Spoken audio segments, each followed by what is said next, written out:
नमस्कार मंडळी, मी शीतल आणि तुम्ही पाहताय दिल्लीकर मराठी। या व्हिडिओमध्ये मी तुम्हाला कोजागिरी पौर्णिमेची पूजा साध्या सोप्या पद्धतीने कशी करावी ते दाखवणार आहे।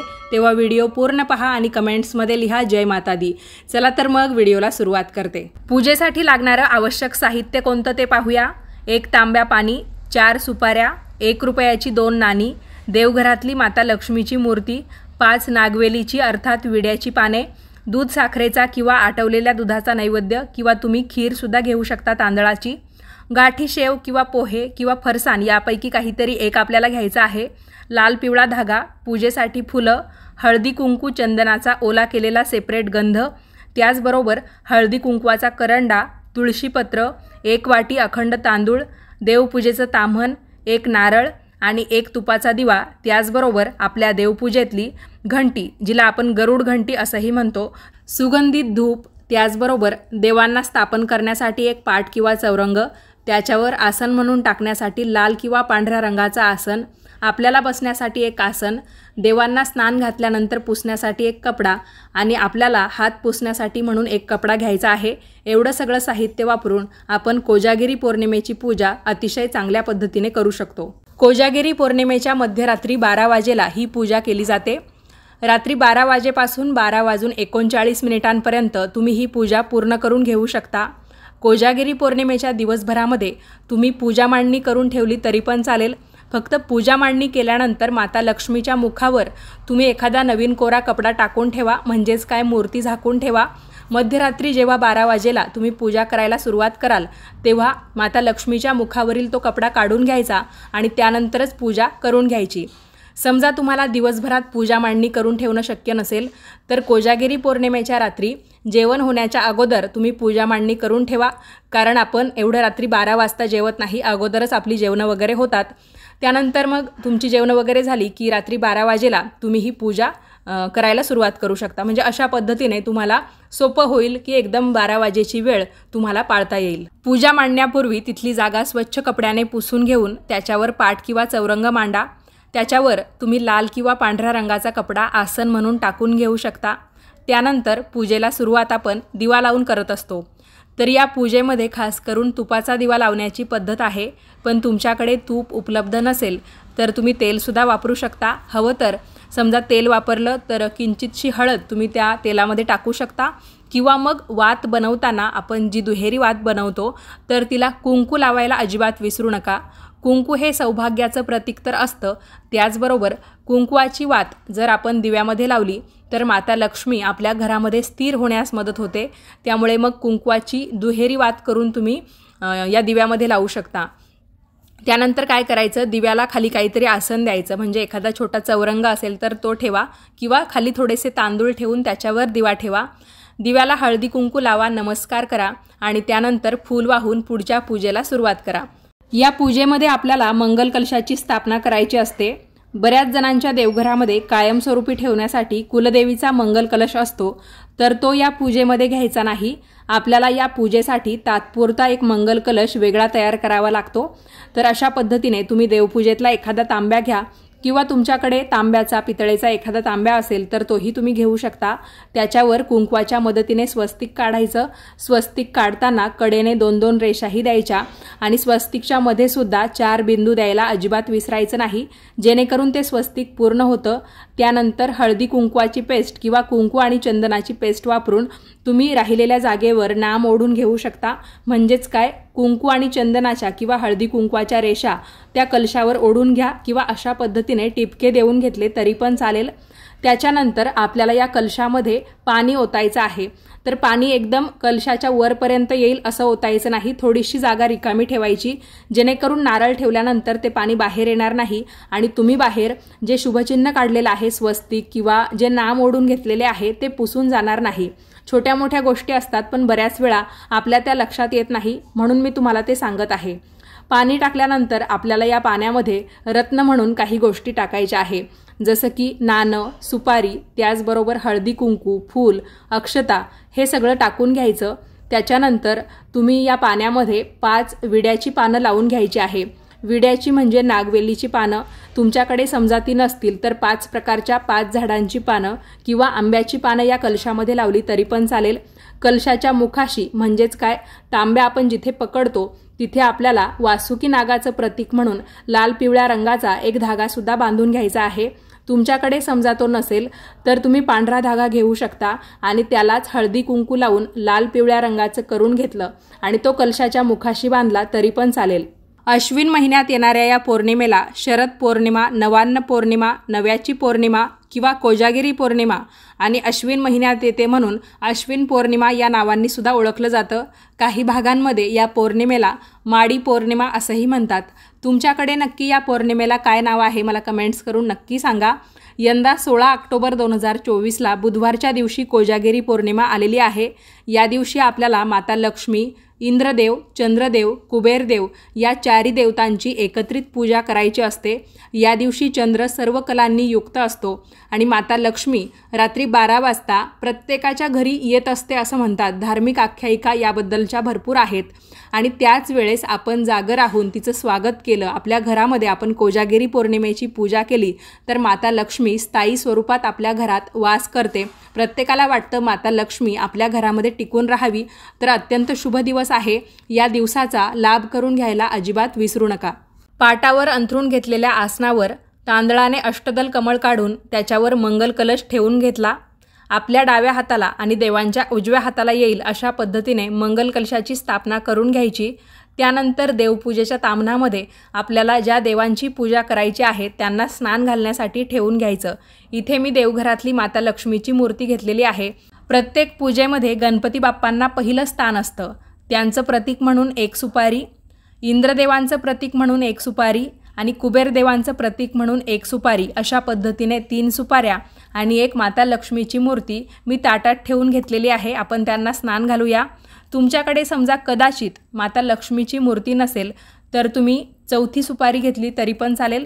4 सुपाऱ्या तुम्ही पूजेमध्ये मांडू शकतात, पण माझ्या मते असं एकही घर नसेल की त्यांच्याकडे माता लक्ष्मीची मूर्तीच नाही आहे। तर बघा, असल्यास मूर्ती ठेवा, नसल्यास तुम्ही 4ही सुपाऱ्या घेऊन त्यांनाच त्या 4 देवता मानून पूजा केली तरी पण चालतं। बऱ्याच वेळा देवपूजेचे नियम सांगताना मी तुम्हाला असं सांगत असते की सर्व देवी देवतांना एकत्रितपणे स्नान घालू नका।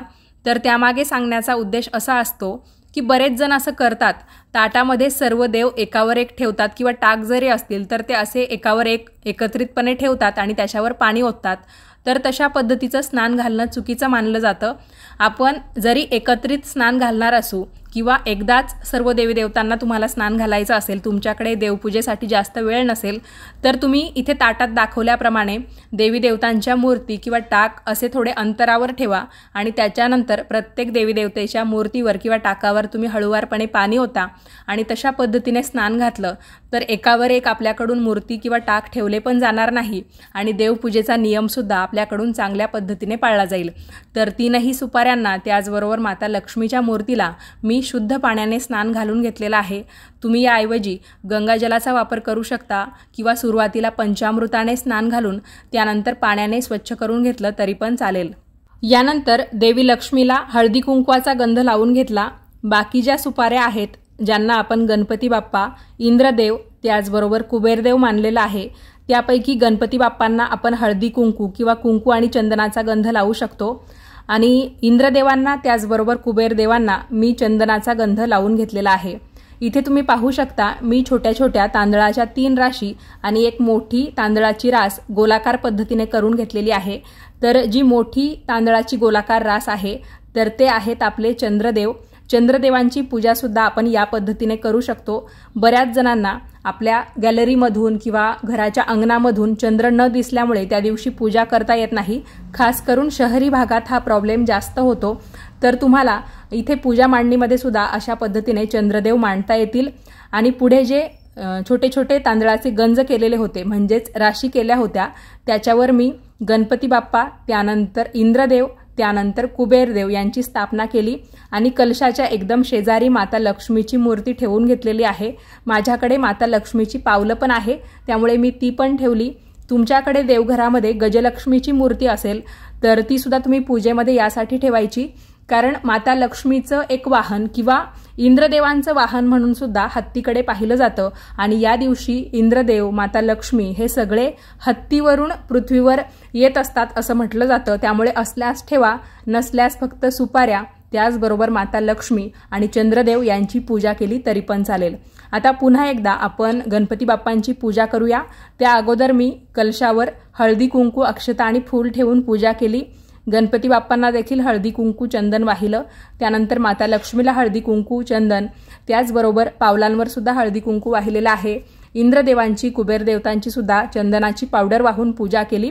तसं सुरुवातीला गंध लावलेलाच होता, परत करायची गरज नव्हती, पण दाखवलं आहे तुम्हाला. त्यानंतर आपण चंद्रदेवांना सुद्धा चंदनाचा गंध अर्पित करू शकतो. तर कोरडं चंदन तुमच्याकडे असेल किंवा अष्टगंध असेल तर तो तुम्ही तिथे वाहून घेऊ शकता. त्याच्यानंतर सर्व देवी देवतांना फुलं अर्पण केली आणि घंटी जी आहे ती आपल्याला आपल्या डाव्या हाताला ठेवायची असते, जेणेकरून दिवा आपण उजव्या हातात उचलला तर डाव्या हातामध्ये घंटी पकडायची आणि आपल्याला आरती करणं, पूजा करणं अतिशय सोपं होतं. तर तुम्हाला लक्षात आलं असेल पूजा मांडणी किती सोपी आहे. आपल्याकडे सगळ्याच वस्तू असल्या पाहिजे असं नाही, थोडक्यात साहित्य वापरून आपण अगदी सोप्या पद्धतीने ही पूजा करून घेऊ शकतो. पूजा करताना या देवी देवतांचे नक्की कोणकोणते मंत्र आपल्याला म्हणावे लागतात ते मी तुम्हाला सांगते. जेव्हा आपण कलशाची पूजा करतो तेव्हा ओम कलश देवताभ्यो नमः हा मंत्र म्हणायचा. त्यानंतर गणपती बाप्पांची पूजा करताना श्री गणेशाय नमः हा सोपा मंत्र तुम्ही म्हणू शकता. माता लक्ष्मीची पूजा करताना ओम श्री लक्ष्मी देवे नमो नमः हा मंत्र तुम्ही म्हणू शकता किंवा जय माता दी, जय माता दी हे तुम्ही अगदी साध्या सोप्या पद्धतीने म्हणालात तरी पण चालेल. इंद्रदेवांची पूजा करताना ओम इंद्रदेवाय नमः, त्याचबरोबर कुबेर देवतांची पूजा करताना ओम यक्षाय कुबेराय वैश्रवनाय धनधान्याधिपतये धनधान्य समृद्धीम मे देही दापय स्वाहा हा मंत्र तुम्ही म्हणू शकतात. हे सगळे मंत्र मी तुम्हाला स्क्रीनवर देते. त्याचबरोबर चंद्रदेवांची पूजा करताना तुम्ही ओम ऐन क्लीन सोमाय नमः किंवा आपण बघतो महादेवांच्या माथ्यावर आपल्याला अर्धा चंद्र दिसतो, तर तुम्हाला चंद्रदेवांचा मंत्र म्हणता आला नाही तर तुम्ही फक्त ओम नमः शिवाय हा मंत्र म्हणालात तरी पण चालेल. यानंतर आपल्याला पूजा मांडणीच्या शेजारी जिथे आपण नैवेद्य ठेवायला जागा केलेली आहे तर तिथे पाण्याने चौकोन काढायचा आहे. असं म्हणतात जमिनीवर राहणारे किंवा आपण जिथे नैवेद्य ठेवतो, खाण्याचे पदार्थ ठेवतो, तर तिथे जे काही जीवजंतू असतात तर ते आपल्या अन्नाच्या ताटामध्ये प्रवेश करू नये यासाठी पाण्याचं चौकोनी मंडल काढावं. त्यानंतर आटवलेल्या दुधाचा किंवा आपण तयार केलेल्या तांदळाच्या खिरीचा किंवा दूध साखरेचा नैवेद्य आपण दाखवावा. पितरांच्या कृपेसाठी या दिवशी आपण या पूजेमध्येच पोह्यांचा किंवा मग गाठी शेव असेल तर ती किंवा फरसाण हा नैवेद्य सुद्धा दाखवू शकतो. तसंही आपण कोजागिरी पौर्णिमेच्या दिवशी जी काही खीर खातो किंवा आटवलेलं दूध पितो तर त्याच्याबरोबर पोहे, फरसाण किंवा काहीतरी तिखट खाण्याची पद्धत आहे, त्या अर्थाने सुद्धा आपण हा नैवेद्य ठेवायचा असतो. त्याचबरोबर नैवेद्यामध्ये पाणी ठेवायला विसरायचं नाही. बऱ्याच घरी दर पौर्णिमेला सत्यनारायण केला जातो. आता या दिवशी पौर्णिमा रात्री 8:41 लागणार आहे आणि 17 ऑक्टोबरला संध्याकाळी 4:56 संपणार आहे. त्यामुळे मग तुम्ही सत्यनारायण पूजा 17 ऑक्टोबरला केली म्हणजे गुरुवारी केली तरी पण चालेल किंवा कोजागिरी पौर्णिमेच्या पूजेमध्येच तुम्ही रात्री सत्यनारायण करून घेतला तरी पण चालेल. तुम्हाला जसं सोयीस्कर होईल तसं तुम्ही करू शकता. या दिवशी तुम्हाला श्रीसूक्त म्हणता येईल. श्रीसूक्त तुम्हाला पूजा अर्चांची जी काही पुस्तकं असतात त्यामध्ये वाचायला मिळेल किंवा काही जणांचा आता तोंडपाठ असेल तर त्यांनी जसं जमेल तसं म्हणा.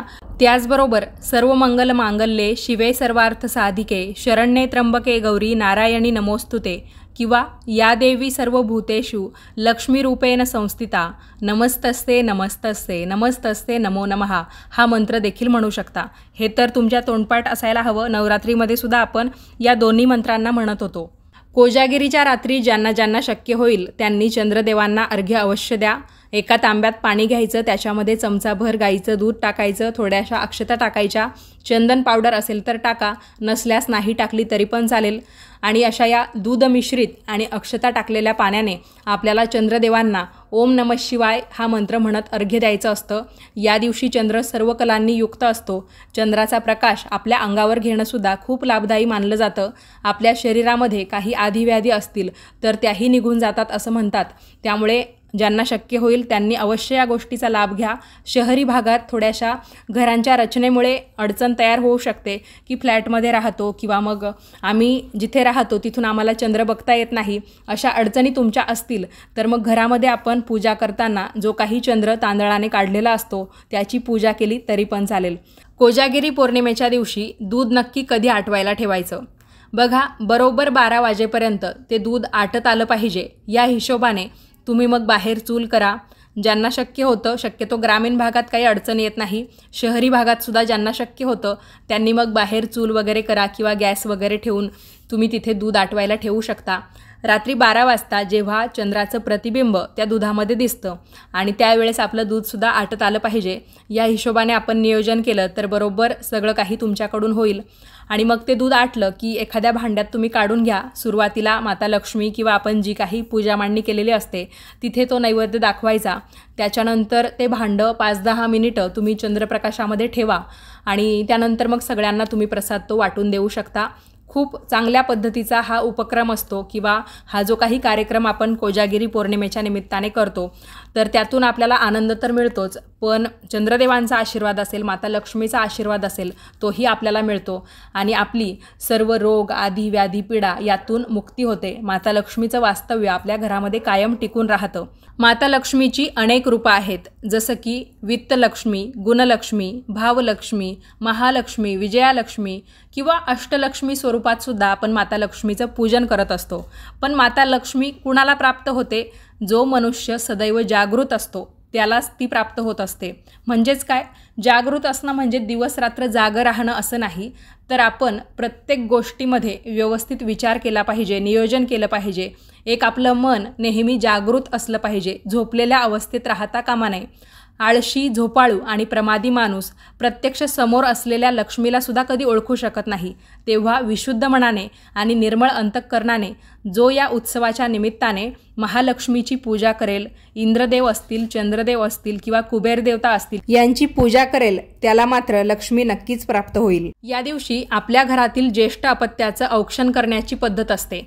प्रत्येक आईने आपल्या मोठ्या मुलाचं किंवा मुलीचं औक्षण अवश्य करावं। त्याला त्या मुलाची किंवा मुलीची अश्विनी करणं असं म्हटलं जातं। तुमचा मुलगा आता मोठा असेल, त्याचं लग्न झालेलं असेल तर मोठा मुलगा आणि त्याची बायको म्हणजे मुलगा आणि सून या दोन्हींचं औक्षण तुम्ही करू शकतात। आणि बऱ्याच वेळा आई म्हटलं की थोडीशी भावनिक होते। कशासाठी? की आपण फक्त आपल्या मोठ्याच मुलाचं किंवा मुलीचं औक्षण करायचं का? आपल्याला तर एकापेक्षा जास्त मुलं मुली आहेत, तर मग सर्व मुलींचं तुम्ही या दिवशी औक्षण केलं, त्यांची अश्विनी केली तरी पण चालतं। आता ज्यांची मुलं बाळं लांब आहेत किंवा लग्न झालेलं आहे किंवा आपलं घर सोडून ते दुसरीकडे राहतात आणि मग तुम्हाला घरी त्यांचं औक्षण करणं शक्य होत नाही आहे, तर आपल्याकडे व्हिडिओ कॉलची आता सुविधा आहे। तर तुम्ही व्हॉट्सॲपवर किंवा जिथून तुम्हाला व्हिडिओ कॉल करता येतो तिथून तुम्ही त्यांना व्हिडिओ कॉल करा आणि त्यांचं औक्षण करा। बऱ्याच वेळा काही ताई असं म्हणतात की ताई आम्ही त्यांच्या फोटोची पूजा केली तर चालेल का? पण बघा, थोडंसं आपण प्रॅक्टिकली जर विचार केला तर जिवंत माणसाच्या फोटोची पूजा करणं थोडंसं आपल्याला वेगळं वाटतं, तर मग फोटोची पूजा करू नका। तुम्हाला व्हिडिओ कॉल करणं शक्य नसेल तर तुम्ही त्यांना फोन करून कोजागिरी पौर्णिमेच्या शुभेच्छा आणि आशीर्वाद देऊ शकता। अशा पद्धतीने तुम्हाला हा कार्यक्रम पार पाडता येईल। त्याचबरोबर या दिवशी दीपदान करण्याला सुद्धा महत्त्व आहे। असं म्हणतात आकाशाखाली आपण एक दिवा अवश्य ठेवावा, तर आपण आपल्या घराच्या छतावर किंवा जिथे जागा असेल तिथे दीपदान करू शकता। म्हणजे आकाशाच्या नावाने एक दीपदान, त्याचबरोबर तुळशी वृंदावन असेल तिथे एक दीपदान, आपण देवपूजेमध्ये तर दिवा लावतो तर तिथे आपल्याकडून दीपदान होऊन जातं। ज्यांना आसपास कुठे नदीच्या घाटावर दिवा लावणं या दिवशी शक्य होतं तर त्यांनी अवश्य लावावा, कारण बऱ्याच ठिकाणी पौर्णिमा असेल, अमावस्या असेल किंवा काही खास सणवार असेल तर तेव्हासुद्धा दीपदान करण्याची पद्धत आता सुरू झालेली आहे। शक्य असल्यास करा, नाहीतर मग आपण दररोज जिथे जिथे दिवे लावत असतो, तुळशी, आपला घराचा मुख्य दरवाजा, त्याचबरोबर देवपूजेचं ठिकाण या ठिकाणी लावला तरी पण चालेल। किंवा मग तुम्ही एकच दिवा असा तयार करून घेऊ शकता की त्या पंतीमध्ये किंवा दिव्यामध्ये 4 वाती लावायच्या आणि चौमुखी वातीचा दिवा तुम्ही उत्तर दिशेला ठेवू शकता किंवा तुमच्या मुख्य दरवाजाच्या एखाद्या कोपऱ्यात ठेवला तरी पण चालेल। तर दीपदान तुमच्याकडून होऊन जाईल। कोजागिरी पौर्णिमेची मांडलेली पूजा दुसऱ्या दिवशी सकाळी म्हणजे यंदा गुरुवार दिनांक 17 ऑक्टोबर 2024ला सकाळी अंघोळ केल्यानंतर सूर्योदयाच्या आत किंवा सूर्योदय झाल्यानंतर तुम्ही उचलून घेऊ शकता। या व्हिडिओमध्ये मी तुम्हाला कोजागिरी पौर्णिमेची सविस्तर माहिती सांगितली। तुमचे काही प्रश्न असतील तर अवश्य विचारा। हा व्हिडिओ तुम्हाला कसा वाटला तेही सांगा।